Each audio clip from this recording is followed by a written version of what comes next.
Endelea katika chama cha ODM, huku sasa baadhi ya wanachama wakishikilia kuwa. Karibu nikujuze nilionayo. Baadhi ya viongozi wa chama cha ODM wameshikilia kuwa kamwe hawatabanduka kutoka kwa serikali jumuishi, wakieleza kuwa kwa zaidi ya miaka 20 chama cha ODM kimekuwa katika upinzani na kwa muda huo hawajakuwa wakinufaika na serikali. Wakizungumza katika kongamano la Linda Ground County ya Kilifi, viongozi hao wamewakashifu baadhi ya viongozi katika chama ambao wanakwenda kinyume na uamuzi wa uongozi wa chama, wakisema tofauti zinazozidi kushuhudiwa zinadhoofisha usemi wao katika meza ya mazungumzo. Nyufa katika chama cha ODM zinapoonekana kuzidi kupanuka. William Ruto na chama chake amesema tukae tuzungumze. Baadhi ya viongozi wa chama hiki wameshikilia kuwa kamwe hawabanduki kutoka kwa serikali ya muungano, wakieleza kuwa kwa zaidi ya miaka 20 ODM imekuwa katika upinzani na hajakuwa kinufaika kutoka kwa serikali. 2027 tumeamua ya kwamba kama chama haturudi tena mambo ya opposition na wafuasi wetu. ODM ikifika 2027 itaunda serikali ama itakuwa part of ya coalition ambayo itaunda serikali. Ndio watu wa Garashi, watu wa Kwagarini, watu wa Kilifi wawe ndani ya serikali na hii mambo yote yao ishughulikiwe. Na sisi tumempea nafasi kiongozi wetu Dr. Oburu Oginga, tukamwambia aanze mazungumzo na vyama ambao viko na fikira sawa na sisi, akianza na UDA ya President William Samoei Ruto.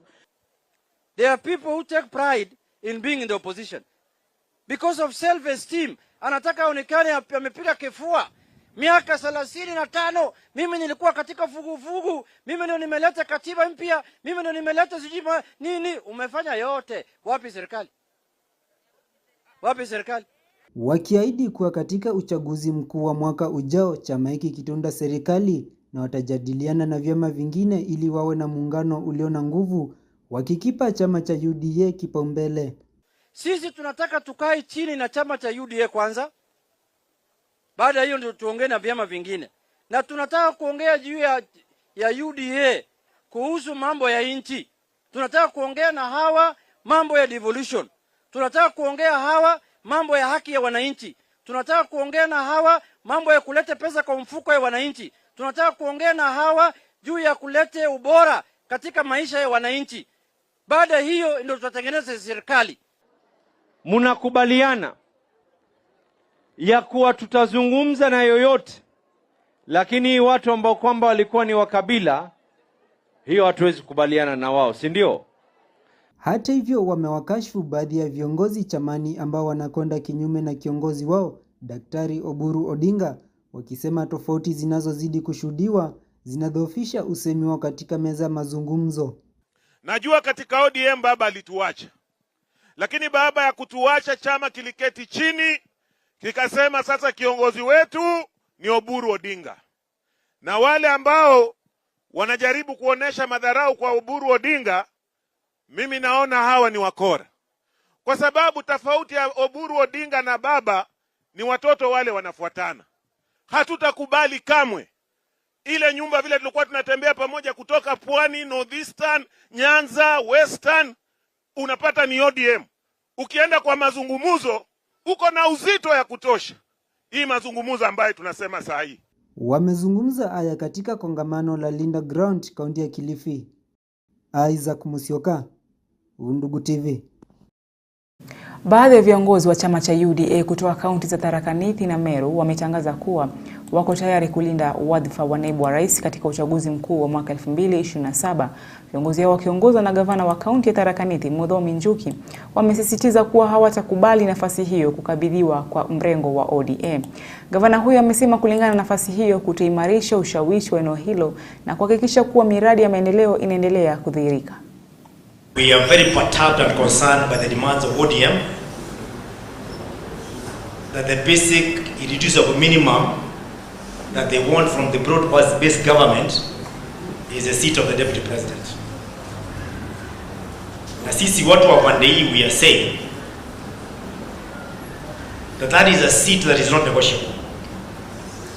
Kabisa, it is not. As far as we are in broad-based government as one government or broad-based government, the seat of the deputy president is not negotiable. it has to remain with Professor Kithure Kindiki. However, should the ODM really insist they have to stay in broad-based government, they don't want that seat, we are willing to make one very, very simple compromise. Because the president is UDA, we can lend them Kithure Kindiki to be in ODM, and he can still remain as the deputy president of Kenya. That is the only compromise we can make.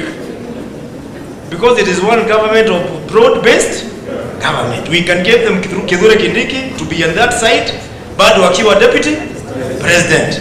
If that is the problem, if they say they must have a deputy president who's ODM, we are ready to give them Kithure Kindiki because it's a broad-based government. Lakini kusema kwamba watupatie deputy president mwingine na Kindiki aondoke, hiyo ni ndoto. Na baadhi ya mawakili wameandamana jijini Nairobi wakilalamikia dhulma za kingono. Mawakili hao ambao ni wachanga kwenye taaluma hiyo pamoja na wanagenzi wanalalamikia kudhulumiwa na baadhi ya mawakili waandamizi.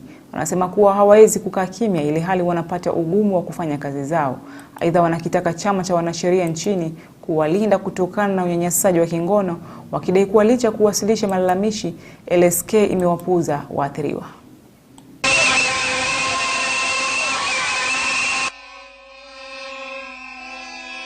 Tunajiuliza kwamba kama sisi wenyewe ndio victims, wale victims wa ukweli kule nje watatetewa na kina nani?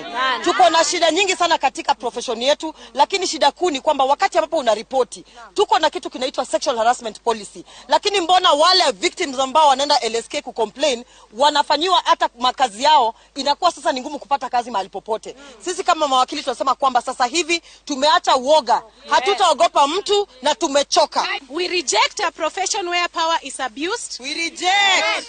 Where complaints are ignored. We reject. Where victims are interrogated. We reject. Instead of protected. We reject. And where perpetrators continue to rise while survivors are punished with silence. We reject. Let this be clear. Sexual harassment is not a private matter. It is a professional misconduct. It is a violation of human dignity. It is a betrayal of justice. Na naibu wa rais Kithure Kindiki amebaini kuwa tayari wameanza kusafirisha vyakula vya mifugo katika maeneo kame ili kuwanusuru mifugo kutokana na kiangazi kinachoendelea kushuhudiwa nchini. Kindiki akizungumza kwenye mkutano wa IBEC amesisitiza kuwa kufikia sasa wanajizatiti kuhakikisha mpango wa afya kwa wote SHA unafikia malengo yake, kwani Wakenya wengi wamesajiliwa.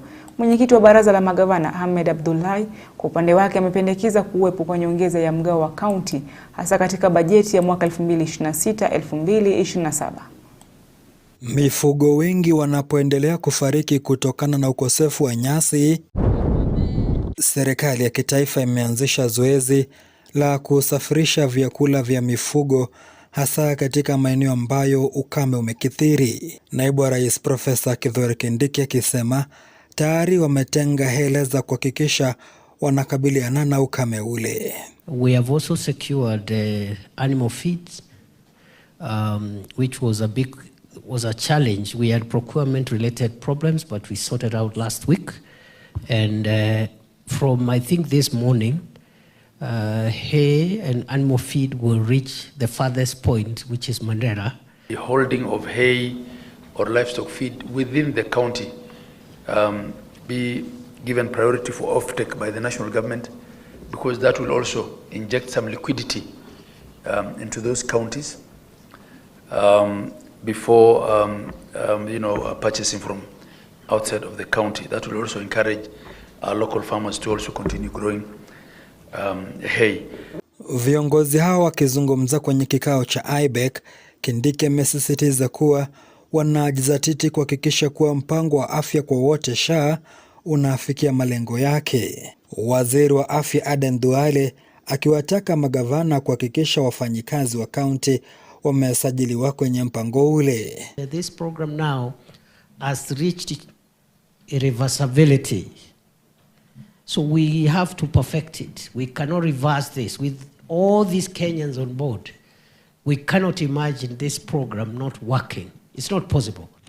I call upon all our county governments, Your Excellency, to follow the example of Vihiga and Nairobi counties by onboarding your employees onto the Public Officers Medical Service Scheme. Kando na hayo, mwenyekiti wa baraza la magavana Ahmed Abdullahi ametilia mkazo swala la nyongeza ya mgao wa bajeti unaoelekezwa kwenye serikali za kaunti. Kufikia sasa kaunti zinapokea takriban bilioni 405. We note that Treasury has already submitted its proposal of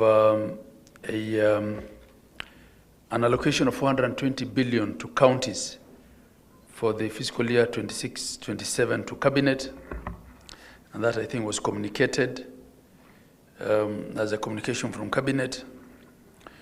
We also seized of the fact that the CRA has proposed a figure of 458, and as a council we'd also submitted to CRA, because we start by submitting our proposals to CRA, a figure of 534 with the build-up of through justifications for that number. Zablon Macharia, Undugu TV. Na mtazamaji, ni kwamba mikakati ya serikali kujenga mradi wa kuzalisha kawi ya nyuklia itang'oa nanga mwezi ujao, taifa la Kenya litakapoanza kongamano la siku 3 la kikao cha kimataifa kuhusu kawi hiyo katika jumba la mikutano la KICC. Niruhusu niweze kuzama kidogo, angani uweze kupata kopo la maji. Nitarudi na mengi zaidi, usiende mbali.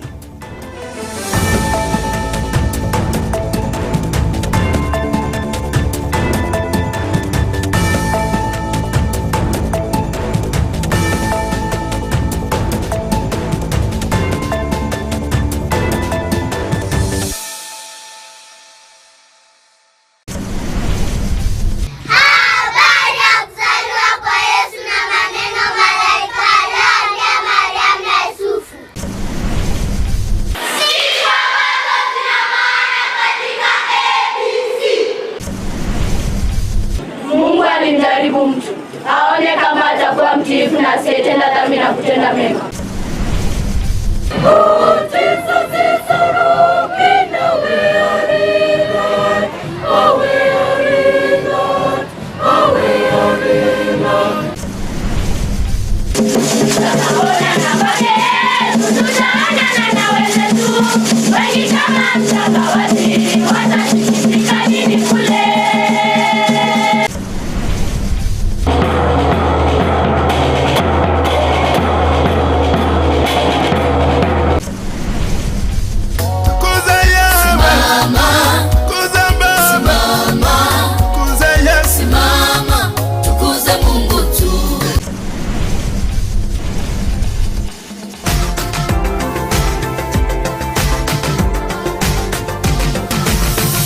Hafla za maombi, harusi, mazishi, michango, asante Bwana wabariki, kuweka jiwe la msingi. Naliweka katika jina la Baba na la Mwana na la Roho Mtakatifu. Amen. Ufunguzi wa majengo mapya. Sherehe za kuhitimu na kustaafu. Uzinduzi wa albamu mpya za nyimbo na biashara. Tuko tayari kupeperusha matangazo yako kupitia kwa runinga ya Undugu. Kupata maelezo zaidi, fika katika ofisi zetu mjini Machakos, jumba la Imani Plaza 2 orofa ya 6. Piga ama tuma ujumbe mfupi kwa nambari ya 0782 705 705.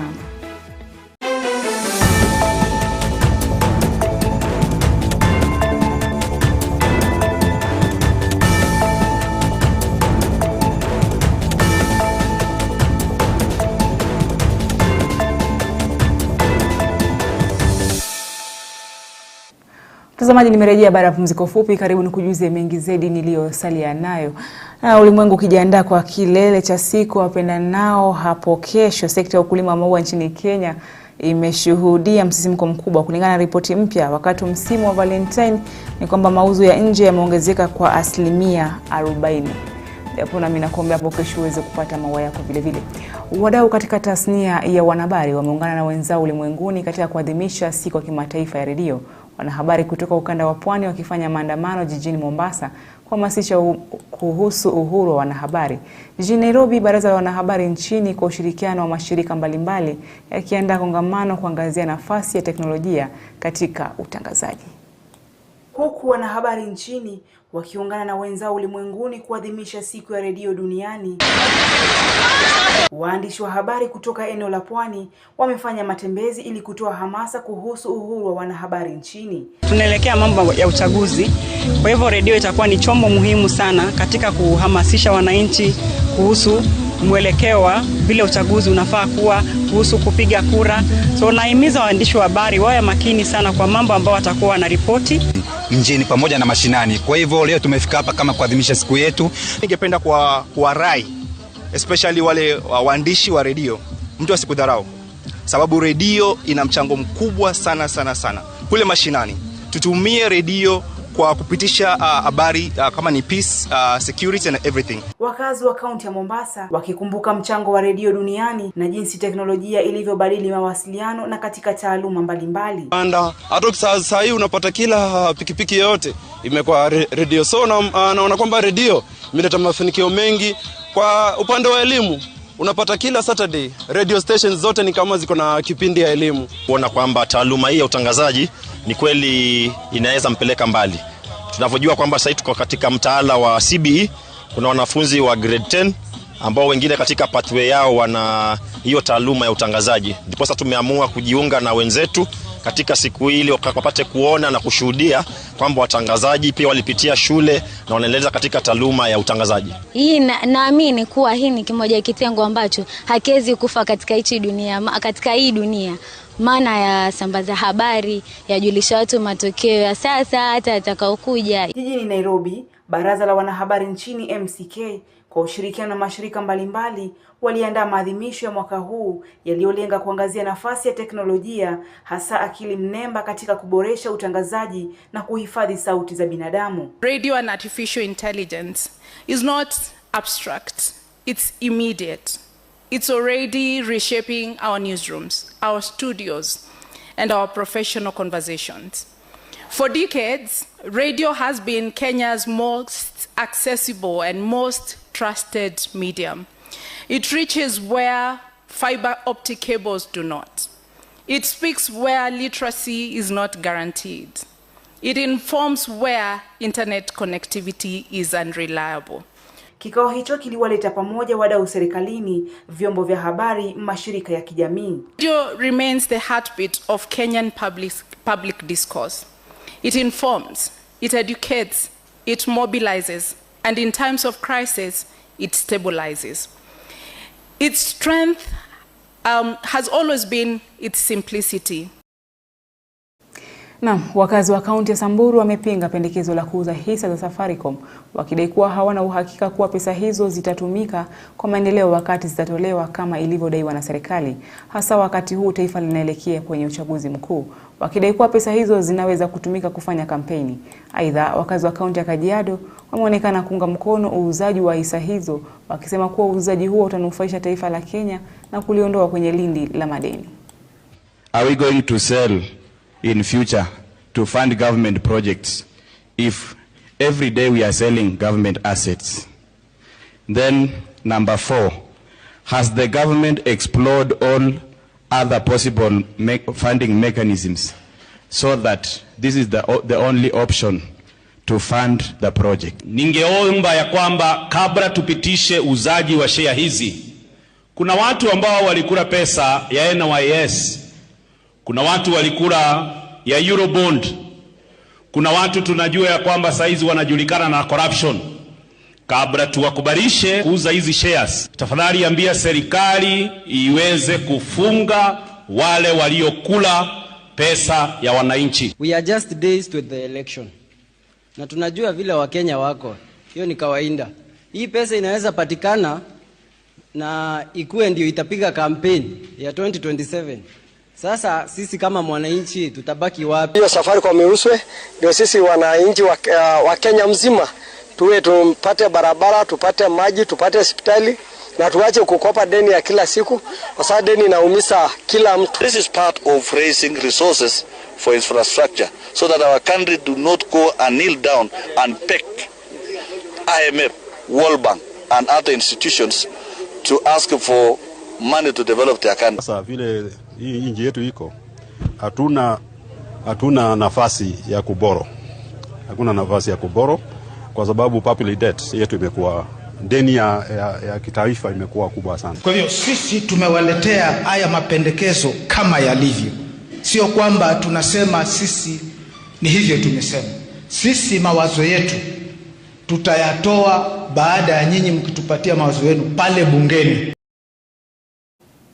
Kwingineko ni kwamba kinara wa chama cha Wiper Kalonzo Musyoka amebaini kuwa ni sharti serikali ya kitaifa itoe chakula cha msaada kwa Wakenya wanaokabiliwa na ukame katika maeneo tofauti nchini, akisema kuwa baadhi ya viongozi wanatoa msaada huo kwa manufaa yao wenyewe kama njia ya kujipendekeza kwa wenyeji ili kupata kura.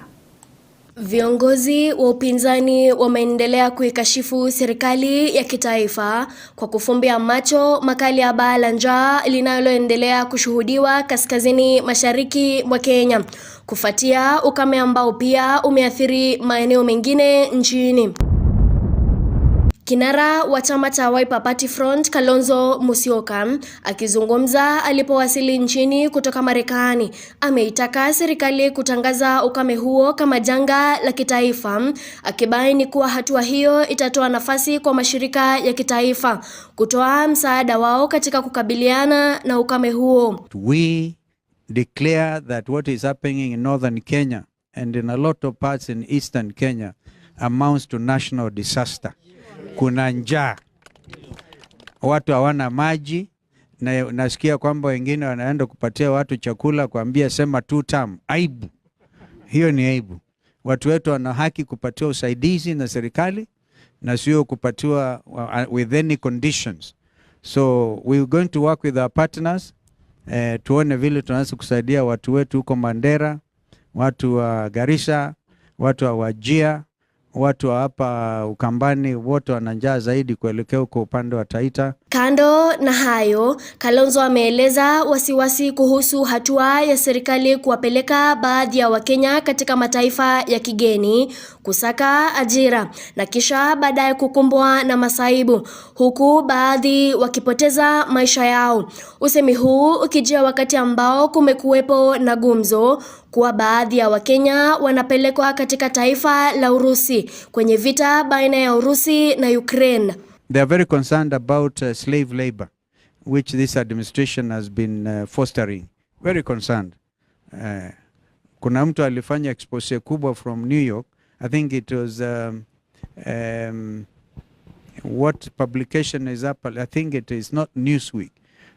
From London. Waka expose na BBC expose vile wa Kenya wanatumua vibaya. Some of them going even as sex laborers. We cannot accept. Kalonzo vile amewasilisha ombi la Wakenya wanaoishi na kufanya kazi Marekani ambao wameitaka Kenya kuwekeza vituo vya kupiga kura katika maeneo tofauti nchini humo. Kalonzo akitaka tume ya IEBC kushughulikia ombi hilo kabla ya uchaguzi mkuu wa mwaka 2027. Wakenya kule wanasema watafutiwe sio tu aende kupiga kura kwa ofisi za ubalozi wetu Washington.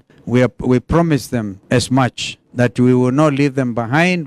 They'll be part and parcel of what is happening at home. Kwa mfano, they said they need polling stations in Atlanta, Georgia, in Ohio, in Washington, D.C., where there's a concentration of Kenyans.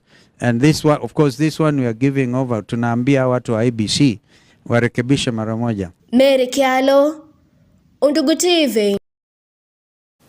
Wazee wa jamii ya Wakamba wamewahimiza wakazi wa jamii hiyo wanaoishi au kufanya kazi kaunti ya Nairobi kujiandikisha kama wapiga kura ili kushiriki kikamilifu katika uchaguzi wa mwaka 2027 katika kaunti hiyo.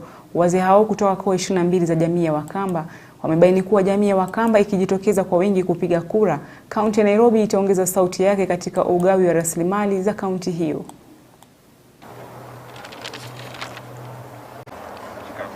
together in uniting the Kamba community for socio-economic and political development in Nairobi. 2, to appeal to the Kamba community who are residing in those areas to register as voters in Nairobi itself in preparation for the 2027 general elections. 3, to conduct joint civic education to Kamba community who reside in Nairobi to coexist and support one another in order to secure opportunities. And finally, to coexist and partner with other communities living in Nairobi. No, this is the same. Yes. Yeah. Living in Nairobi to enhance peace and unity. So are living in Nairobi and working there or even live there and they are from our community, from different clans, we are urging them to register there as voters and they vote in Nairobi because that is their area. Tuelekee katika kaunti ya Nandi ambapo kundi la wanaharakati, wahudumu wa afya na wahisani kutoka kaunti ya Nandi wamefanya matembezi ya hisani ya kilomita 40 kuanzia mjini Kapsabet kuelekea Eldoret ili kutoa hamasa kuhusu umuhimu wa kutoa damu. Matembezi hayo yamelenga kuchangisha damu ili kuwasaidia wagonjwa wa saratani na waathiriwa wa ajali za barabarani katika kaunti za Nandi na Uasin Gishu.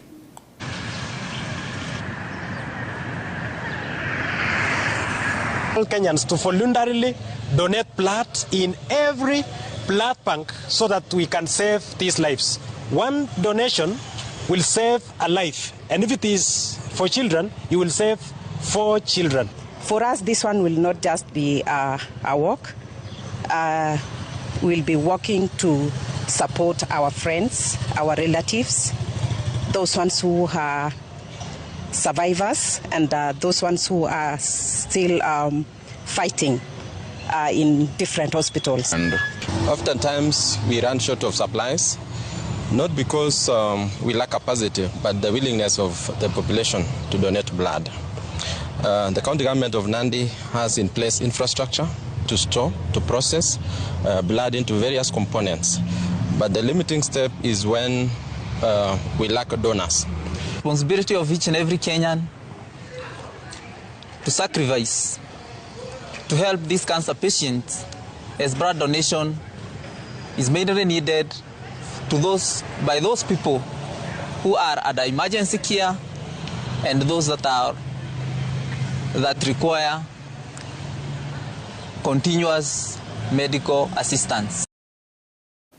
Wakulima kutoka wadi ya Athi kaunti ya Kitui wamehimizwa kukumbatia mbinu za kilimo zinazostahimili mabadiliko ya tabia nchi kama njia mojawapo ya kupambana na umaskini na kuimarisha usalama wa chakula katika eneo hilo.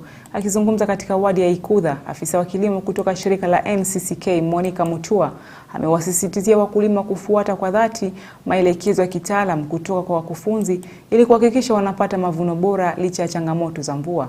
Wakulima walionufaika na mafunzo hayo wameelezea kuridhishwa kwao na ujuzi walioupokea. We have held a field day, and our target was on post-harvest antling, where we are sensitizing farmers to ensure that they harvest on the right time, and then they preserve using the right measures, like using the hermetic bags. And we have seen that for the conservation agriculture, it is really working. We have visited several farmers and we have seen that there is a difference between what they harvested last year and this season, majorly because of the adoption of the conservation agriculture practices. Change is with us. It's upon us to come up with ways to mitigate and adapt to these changes so that we may continue getting high yields in this area. Kwa majina yangu naitwa Fidi Safari. Nachukua hii nafasi kushukuru kwanza shirika letu la NCCK kwa kuona ni vizuri kuja katika eneo letu kutuletea mafunzo ambayo ni mafunzo imeweza kutusaidia sana. Shirika la NCCK limekuwa ni mafundisho yenye umuhimu sana. Kutokana na hayo mafunzo tumebadilishwa akili na nia zetu kwa njia tulizopewa za kulima. Na mtazamaji, ni hayo tu kwa leo. Shukrani kwa kutazama taarifa zetu na kwa wote waliofanikisha taarifa hizi. Vile vile nasema shukrani zaidi kwa mwelekezo wangu wa siku ya leo Brian Muvengei. Na watakieni usiku mwema. Kwaheri.